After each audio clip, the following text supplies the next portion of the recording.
brings back all these really cool memories. Right, let's go. Everyone was entertained. You want to hold on to those really special moments in your life. As a kid growing up, it didn't get much more exciting than a day out at one of Perth's fun parks. If you were lucky, you might have been picked from the crowd to appear in one of Atlanta's marine park's dolphin extravaganzas. The jewel in Perth's tourism crown in the 80s, Atlantis featured swimming pools, aquariums, trained seals, as well as its famous performing dolphins. Opened in 1980 by Japanese investors who bought land from businessman Alan Bond, Atlantis was shut down by the government a decade later. The beginning of an extensive rehabilitation program to return the dolphins to their ocean home. Today, a statue of King Neptune still marks the place Atlantis once stood at Two Rocks.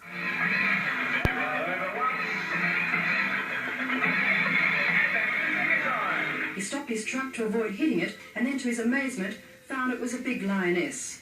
Before dolphins, big cats were the big attraction in Wanneroo. Camels and lions roamed free at Bullen's Lion Safari Park, which opened in 1971 and made headlines when a giant cat was spotted on a suburban street. Though the Wanneroo Lions Park is within 20 kilometres from where the lioness was sighted, park officials deny it could have escaped from there. I'm positive it's not one of ours, because all ours is present and accounted for. Sadly, it was also the location of 2 deaths, including a man mauled by a pack of lions when he entered their feeding area. Park officials are at a loss to explain why the man disregarded all the warning signs by deliberately leaving his car and walking over to the lions. It said traffic backed up for miles the day the park opened, with visitors able to drive their cars through compounds housing 32 lions. An icon of its era, the Lion Park closed in 1988. With the new and exciting thrill of a lifetime Rampage Aquaslide. Water slides, toboggans and dancing horses were the draw cards at El Caballo Blanco in Perth's Hills. The Happy Mountain Run, chairlift rides, performances by the Dancing Stallions, and much, much more. Lots of people have really fond memories of that place. Robin Williams was a performer there in the 80s. Horse tricks, her specialty. Jumping on and off of horses while they're running around flat sticks. And look who we found in a video clip unearthed, nearly 30 years on. There we go, that's me in the background there. How brilliant! Back then, a full day's entertainment cost $7 for adults, $4 for kids.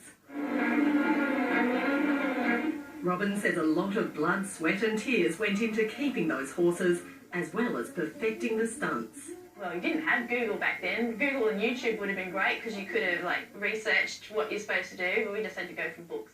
El Caballo still offers resort accommodation today. It was fun, and it's something that I can say that I've done, which a lot of people can't say. So, it's just one of those little things to tell the grandkids about one day. It's the seeking, the finding, the excitement of looking. What a feast for the eyes it was at It's a Small World in West Perth, where tiny miniatures were a huge hit for 22 years. I made sure that everyone was entertained, and cars and trains for dads, and houses and miniatures for mums. Shirley Putnam created the fantasy world, using simple machines like vacuums, pulleys and old bicycle tyres to seemingly bring the displays to life. A lot of people said, "Did your husband do it?" And that just upset me.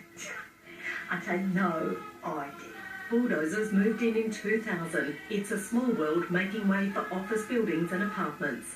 Shirley still creates miniatures from a warehouse where most of the memorabilia is stored. Oh my goodness, they're incredible. They are, they're lovely. Pride of Joy, Shirley's doll's house, built for purpose to store the favourite pieces she couldn't bear to put away. Look at these little chandeliers. I didn't want to put it all in boxes, and so I decided I'd build the house so I could display it and let everyone enjoy it. So many special places gone but not forgotten. Water fun at Desi Lamb, where you could also ride the Chug-a-Lug train to see vintage cars and military museum. Whoa, this goes really far. Why don't they do any of these anymore? Only a graffitied miniature castle remains of the old Castle Fun Park near Mandurah. In its heyday, it housed dozens of model buildings. The site's now tipped to be developed for aged care. Perth has a brand new playground. And take a look at Adventure World 35 years ago. 380,000 tonnes of sand were trucked in to form the giant mounds that became a thrill-seekers playground. Driver, to the monorail. It's about to unveil a giant pendulum ride that was the stuff of dreams back then. Something big, something epic, something huge. Still making memories just like the Perth family fun parks of years gone by.